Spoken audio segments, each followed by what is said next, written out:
Friends, let us try a problem which is related to projectile motion. So let us see what all values are given in the problem. A particle is projected up a large inclined plane from initial point O as shown. The velocity has magnitude 5.5 meter per second and it is making an angle of 37 degree with the incline. The incline has an inclination or angle of 37 degree. The incline shown in the diagram is now moving towards left or accelerated towards left with a value of 5 meter per second square. At the moment the particle is projected. The particle strikes the inclined plane at point P and we have to find the time of flight from O to P. And we also have to find the distance of point P from the point of projection on the incline. So for solving this problem, I am considering the direction along incline to be x-axis, that is I am considering this direction to be x-axis, and perpendicular direction will be taken as y-axis, which is usually taken for solving most of the problems related to projectile on an incline. So let me redraw the diagram for the velocity of particle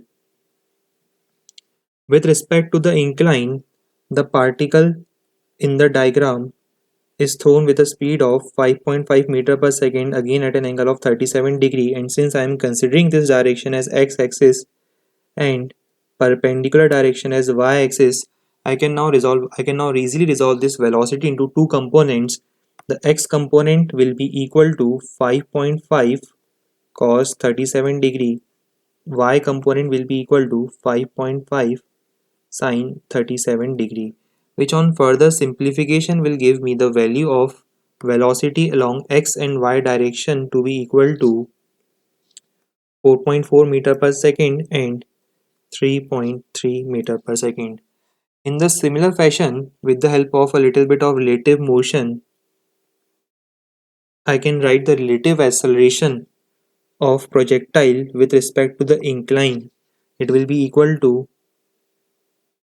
10 meter per second square downward and 5 meter per second square backwards, since the wedge is moving towards left with an acceleration of 5 meter per second square. So with the help of relative motion I am writing this particular expression.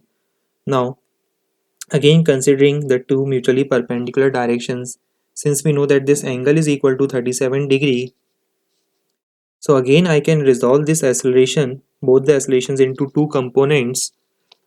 The first component will be equal to, the first component of 10 will be equal to 6 meter per second square, the other component being 8. You can directly try this particular resolution process with the help of basic methods used for resolving the vectors.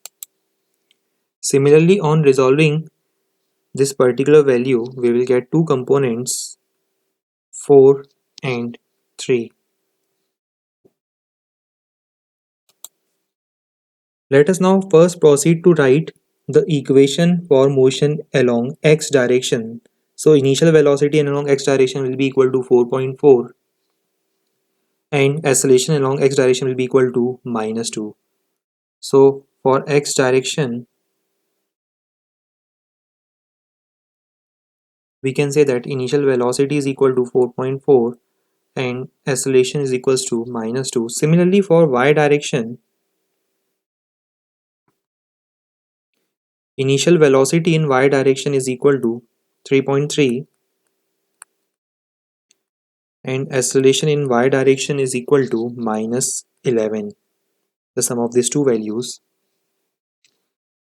Now when time is equal to time of flight, we know that the displacement in y direction will be equal to 0 with the help of basic concept of projectile motion.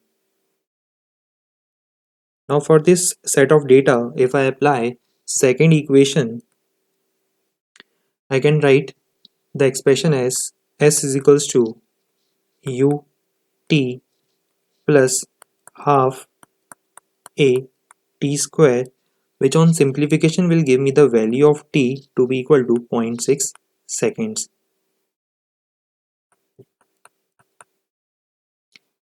Let us now proceed to find the value of distance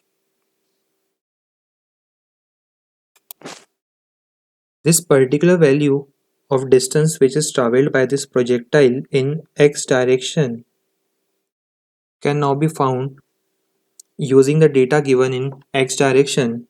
Since we have already solved for the time of flight, the value of time of flight can now be used to be equal to 0.6 seconds. Now again applying second equation for this particular set of data, I can write the value of x is equals to u t plus half a t square, which on simplification will give me the value of x to be equal to 2.28 meter, and this will be the desired value.